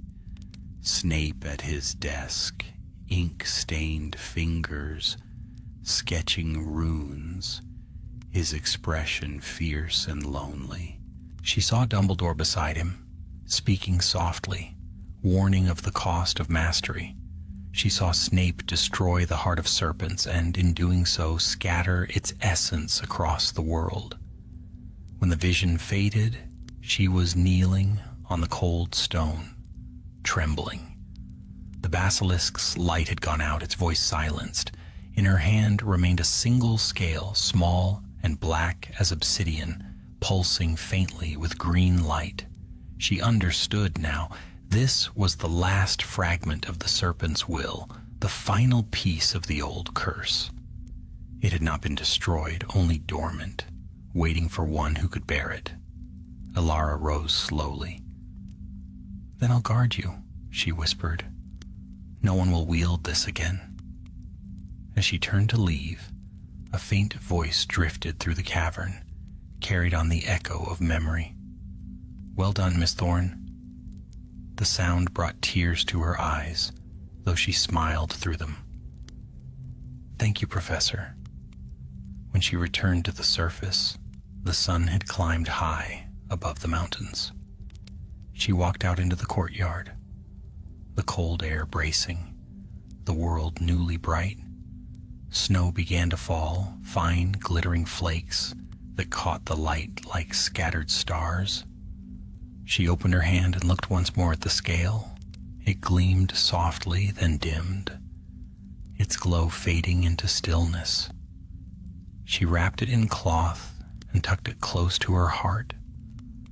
Later that night, as she prepared her lesson plans for the coming term, she found herself writing a note and pinning it to the edge of her desk beneath the framed scrap of Snape's handwriting. When the heart sleeps, it dreams of return.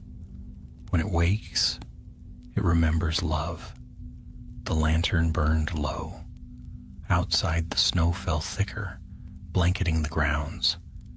And in the distant forest, a silver doe moved silently through the drifts, her path winding toward the stars. Hogwarts slept, but its magic endured, woven of courage, knowledge, and the quiet strength of those who had lived between shadow and light. And somewhere, beyond the reach of life and death, Severus Snape's voice lingered still, content at last, watching over the apprentice who had completed what he began. Winter's heart lay heavy upon the highlands, and the castle stood deep in snow. The roofs of Hogwarts shone like crystal beneath the pale moon, and frost crept over the glass of every window. Even the lake had frozen, its stillness a mirror to the sky. Yet in the quiet of that long season, the castle was not at rest. Strange dreams had begun to stir among the students, whispers of serpents coiling through their sleep, of green light and shadow. In the corridors, torches flickered without wind, mirrors clouded at passing footsteps, showing faces not one's own. Ilara Thorne felt the change before anyone spoke of it. Magic, she knew, was never still for long. The fragment of the basilisk's scale she'd taken from the catacombs she kept sealed in a small glass orb upon her desk. By day it lay dull, black, and silent, but at night, when the moonlight touched it, faint veins of green pulsed within like breath through stone. She could not destroy it. She had tried, by fire, by spell, even by the essence of phoenix flame, and still it endured. So she watched it, studied it, feared it. McGonagall, when she learned of the scale, had been grave but calm. If it is as powerful as you say, Miss Thorne, then it must never leave these walls. Hogwarts has guarded many burdens before. Ilara bowed her head. Then let me guard this one. And so it was agreed. The orb would remain sealed beneath her care. Yet as the weeks passed, Ilara began to sense a restlessness in the air around it. The magic was awakening again, answering to something unseen. One evening, while she prepared the next day's lesson, the orb flickered. She looked up sharply, quill suspended midair. The faint green light within the glass swirled faster, pressing outward as though alive. "Not now," she whispered. "Not again." But the orb shuddered and split with a sound like breaking ice. The scale within rose into the air, glowing brighter with every heartbeat. Shadows gathered along the walls, and the room filled with a low hiss. Ilara drew her wand. Containment charm, circumscribere. Light flared from her wand's tip, encircling the scale in a ring of blue flame. Yet the glow only grew stronger. The air vibrated with a voice, not one she heard with her ears, but deep within her thoughts. You cannot bind what was born to endure. The light burst outward, shattering the charm and extinguishing the torches. In the sudden darkness, Ilara felt the echo of something vast and ancient, a power that had slept beneath Hogwarts since the age of the Founders.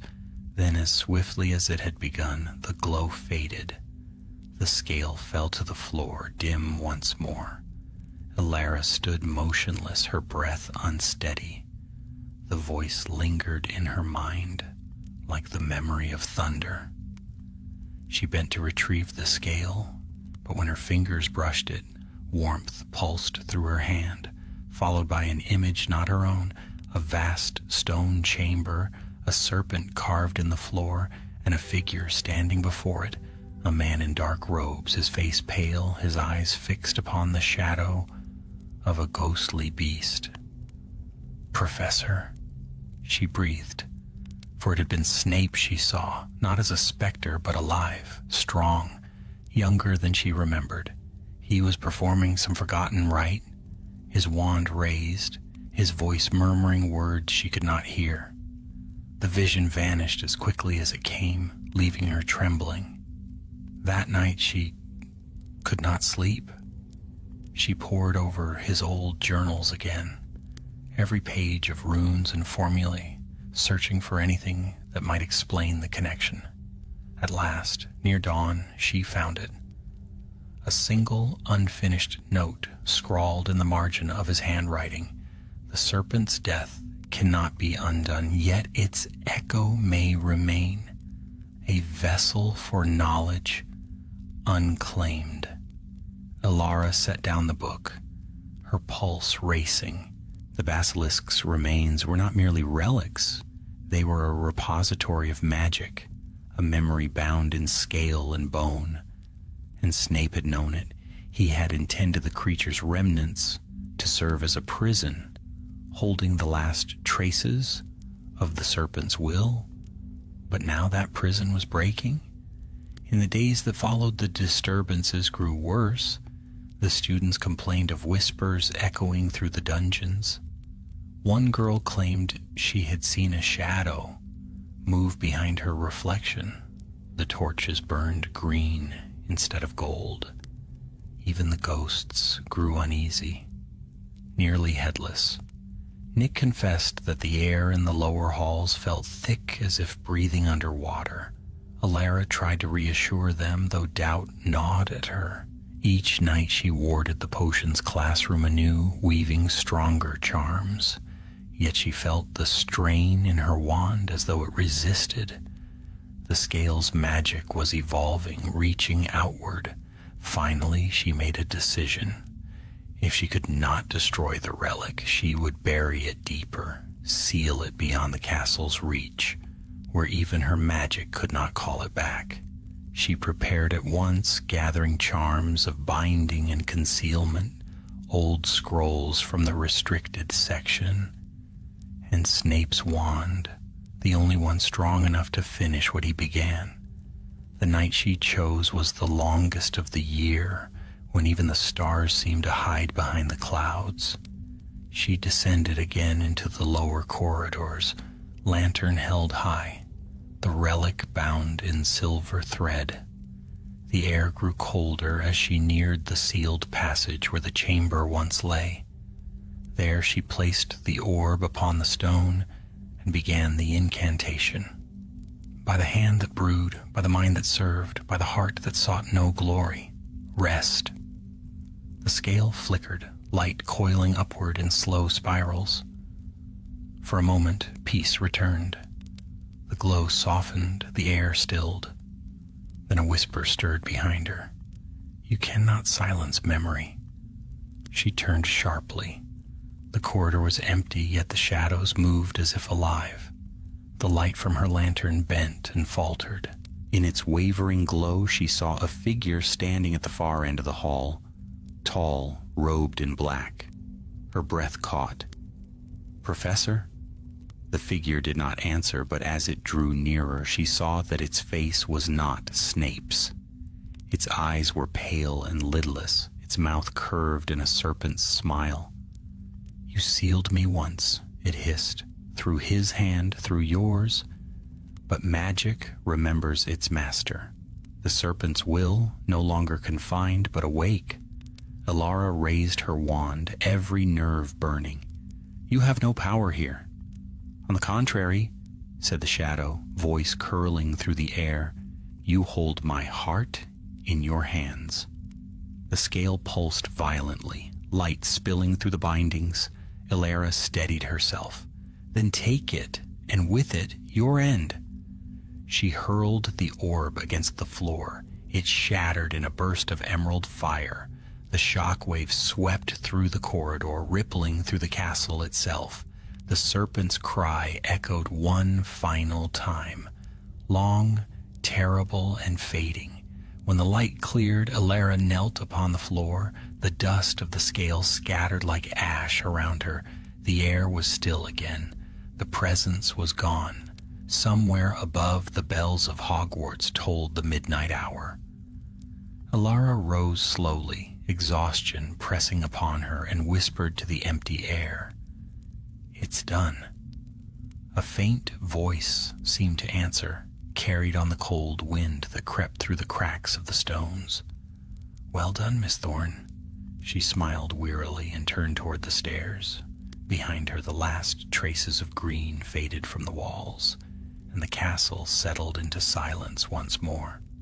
Outside, dawn crept over the frozen hills, pale and soft, gilding the snow. The war of shadows had ended. Not with a curse, but with the steady resolve of one who had learned from both light and darkness. And in the first light of morning, high in the forbidden forest, the silver doe walked once more among the trees, its path quiet and sure, its steps leaving no mark upon the snow. The frost did not leave the highlands for many weeks after the Serpent's End. The snow lay heavy upon the roofs of Hogwarts, softening the sharp lines of its towers, muting the echo of students' laughter. Beneath that calm beauty, the castle held a silence deeper than sleep, an exhausted silence, as though the stone itself drew breath after some great invisible battle. Elara Thorne felt that stillness within her bones. She carried it into her lessons, her walks through the corridors, and the quiet evenings when she sat alone by the fire, Snape's wand resting across her knees. The serpent's will was gone. The green light that had haunted the dungeons had faded. Yet in the edges of her mind, she sometimes felt a faint whisper, not of menace, but of memory, like a voice carried on wind from a far country. In that whisper, she thought she heard him. Observe, deduce, and never mistake silence for safety. It was the sort of thing he might have said, half warning, half lesson. The winter term passed. By February, the snow had begun to thaw, and pale sunlight reached through the arched windows. The students spoke of spring with eagerness, their minds on Quidditch matches and exams.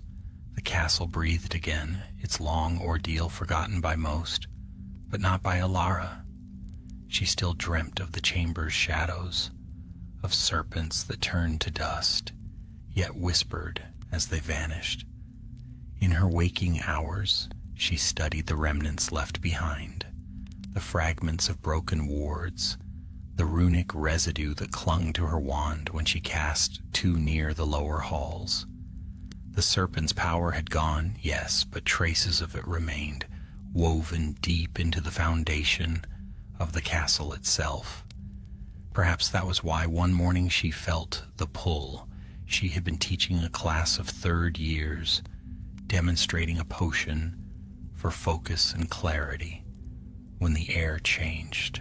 The flames beneath the cauldron flickered green for the span of a heartbeat. The scent of asphodel filled the room, sharp and sudden. None of the students noticed, but Elara froze, her heart quickening. It was not dark magic this time. She felt no malice, only the faint pulse of old energy calling her. When the lesson ended, she followed that feeling down through the dungeons, past the cold stones and dripping pipes, until she reached a narrow passage she had never seen before. The wall shimmered faintly, then opened at her touch. Beyond lay a small chamber, circular and low, its walls carved with ancient runes. At the center stood a basin of black stone. Water glimmered within, though she'd not poured it there. As she stepped closer, the surface rippled and cleared, showing her reflection, then another behind her. Snape. She turned, but no one stood there. Only his voice came quiet and steady as the beat of her own heart. You came. Her breath caught. You left the world. So did others before me, the voice said. Yet memory is not bound by flesh. The basin shimmered again, showing scenes as clear as memory itself. Snape at his desk, writing in a journal she had never seen. His expression was intent, his quill steady. Then she saw him sealing the book with a spell, hiding it beneath a stone floor, the very one upon which she now stood. Elara knelt, her hands trembling. The runes shifted beneath her touch, revealing a small compartment. Within lay a leather-bound volume, its cover worn, its pages dark with ink. She opened it and began to read. The words were his, written in that same precise hand she had come to know so well. Notes on potions, corrections to spells, thoughts half-formed and abandoned. But woven through it all was something else. A story. His story. He wrote of regret not as a burden but as discipline, of love as a force that sharpened rather than softened. He wrote of Lily, of Dumbledore, of the war and his choices. And at the end he wrote of hope, not for himself, but for what might come after. Magic is neither mercy nor malice. It is will. I have shaped mine through pain. Perhaps another may shape hers through grace. Elara read those lines again and again until her tears blurred the ink. When she finally looked up, the voice came once more. You've done what I could not, he said. You've made the craft serve life, not death. Guard that. I will, she whispered. I promise. The light within the basin flickered. The serpent's power is gone, but its lesson remains. Power, even pure, must be tended, or it breeds its own hunger. Then I'll tend it, she said, closing the journal carefully. For both of us. The water stilled. The chamber darkened.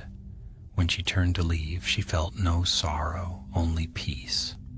From that day forward, Elara taught differently. She no longer spoke of defense against darkness as mere resistance. She taught understanding. She spoke of precision, of purpose, of the delicate balance between restraint and strength. Her students listened, not out of fear, but with the quiet respect given to truth that comes hard won. Years passed, seasons changed. The world outside the castle shifted, but Hogwarts endured, and within its dungeons, light shone where once there had been only shadow. On the anniversary of Snape's death, a date few remembered, Elara returned to the hidden chamber. She placed the journal upon the stone basin and whispered a charm of preservation. May your words remain, she said softly, for those who come after. A faint shimmer ran through the air, and for an instant she thought she saw the outline of a man standing at her side, a tall figure in black, arms folded, eyes sharp yet kind. You've done well, Miss Thorne, he murmured, his voice a blend of pride and melancholy. She smiled. Thank you, Professor. The figure faded like mist at dawn, leaving behind only silence and the faint scent of herbs and potion smoke. Outside snow began to fall once more, blanketing the grounds in white. The castle lights glowed warm through the storm. A beacon in the long dark. Elara stood by her classroom window that night, watching the snowflakes drift past. Somewhere in the forest, she saw a glimmer of silver, the doe gliding through the trees. It paused for a moment, turned its luminous gaze toward the castle, and vanished into the night. She watched until the last spark of light was gone. Then she turned back to her desk, where Snape's wand lay beside her quill. With steady hands, she picked it up and began to write. Not a spell, but a story. Once there was a man who sought redemption through knowledge, and a girl who found grace through understanding. In the end, both became what the world needed most, keepers of balance between dark and light. The fire crackled softly, and beyond the walls, the wind carried a whisper that seemed almost like laughter, low, rare, and proud. The legacy of Severus Snape lived on, not in legend, but in the quiet work of his apprentice, who would one day teach another as he had taught her. And thus the circle turned again, endlessly, like time itself, eternal, patient, and full of quiet, enduring light. Spring broke over the Scottish Highlands with reluctant grace, washing the gray ridges of winter in mist and gold. Meltwater ran down the castle's walls, and the scent of damp earth filled the courtyards. For the first time in many years, Hogwarts seemed to breathe without pain. Its stones, weathered by centuries of grief and triumph alike, had grown soft again in the sunlight. Alara Thorne stood at the edge of the black lake, her cloak stirring in the mild wind. The reflection of the castle wavered on the water's surface, bright and proud. She had stood here once before, long ago, when her brother lay dying, when hope had been only a whisper. Now all that sorrow felt like a distant echo, a story told around a quiet fire. Rowan had returned to full health by the turning of the year. His laughter rang through the great hall again, and though the boy bore faint scars of what he had endured, his eyes were clear and bright. Sometimes Alara caught him watching her during meals, his expression thoughtful, as if trying to reconcile the sister he had once known with the woman who now carried the weight of old legends on her shoulders. Life at the castle had found its rhythm. The new headmistress, still sharp as a falcon, no longer looked upon Alara with worry, but with a quiet, almost wistful respect. "You've done the work of 10 Aurors," McGonagall had told her once, "and yet you remain a teacher."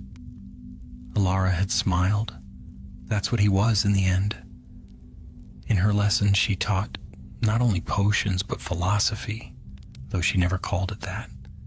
Her voice carried the cadence of her mentors, crisp and exact. Observe before you act. Feel before you decide. Know before you speak. To the younger students, her methods seemed like a challenge. To the older ones, they were a gift. The old dungeon that had once been Snape's domain had changed too. It no longer felt like a tomb. The air was clean, the shelves neatly arranged, the torches steady and warm. On one wall hung a framed scrap of parchment, his handwriting preserved by spell. The antidote lies not in purity, but in precision. Below it, in neat ink, Alara had added a single line of her own, and in courage. But the castle was never entirely free of mystery. Strange things still happened in its heart, as they always had. A cauldron might simmer without fire. Footsteps might echo down an empty corridor. Once, a student swore they had seen a man in black, descending the stair to the dungeon, his figure melting away when approached. Alara never discouraged such tales. Some truths, she knew, deserved to live as stories. One evening long after curfew, she found herself drawn once more to the hidden chamber beneath the lower halls, the place where she had discovered Snape's journal. The air there was cool and clean, the scent of old parchment faint but familiar. The basin of black stone still stood in the center, now filled with clear water that mirrored her reflection perfectly. She gazed into it, half expecting to see him again, as she had before. But the surface remained calm. "I think I understand now," she said quietly, her voice echoing off the stone. "You never wanted immortality. You wanted remembrance that was earned, not granted." The water rippled, though she had not touched it. Her gaze softened. "You have that, Professor. Not through fame, through legacy." For a long while she stood in silence, the gentle drip of water from the ceiling marking the passing of moments. Then she turned to leave. When she reached the door, she paused. The basin behind her shimmered faintly just once. On its surface, for the briefest instant, appeared a reflection not her own. A tall figure, arms folded, a faint, knowing smile upon pale lips. Then it vanished. Outside, the world was bright with starlight. The ground stretched wide beneath the sky, the forbidden forest whispering like a vast sea. From its shadowed edge emerged a soft silver glow, the Patronus. The doe stepped delicately into the open, its light pooling across the grass. It paused before her, bowing its graceful head, and the air filled with that quiet, impossible peace she had felt only once before. "Goodbye," Alara whispered. The doe's ears flicked as if in acknowledgement, and then it turned and vanished into the trees, its light fading like the end of a song. That night Alara returned to her chambers and opened the last page of the journal Snape had left behind. She added one final note beneath his closing words, her handwriting steady, her heart calm. "You taught me to seek truth, even when it frightens, to see grace in imperfection, to hold power with care. If ever the world forgets you, I will remember. For in every lesson you endure." She sealed the journal with a quiet charm and placed it upon her shelf among her own notes. Outside, the wind turned gentle, brushing against the windows like a blessing. Years would pass, as they always did. Students would grow, graduate, and carry her lessons into the world beyond the castle. Some would brew potions for healing, others for discovery, and a few for courage. And always, when asked where they had learned the art so precisely, they would speak of Professor Thorn, who taught them not only how to brew, but why. In time, tales of Severus Snape and his apprentice became woven into Hogwarts lore. They said that on quiet nights, when storms gathered over the hills, two figures could be seen walking the dungeons, one in flowing black, the other in gray, their conversation a mixture of sharpness and fondness, whether ghost or memory no one could say. And beneath the castle, where the air was cool and ancient, the basin of black stone still shimmered faintly from time to time. Some swore they could see reflections there, faces they did not know, voices from long ago, but no harm ever came from it. For the power that lingered, there was no longer dark. It was a reminder that redemption, once won, is never truly lost. At the first dawn of summer, Alara stood once more at the lake, watching the sky pale with light. Her brother came to stand beside her, now tall, his eyes bright with the easy confidence of youth. "Do you ever think he's still here?" Rowan asked. Alara smiled faintly. "Always." The lake rippled with morning wind.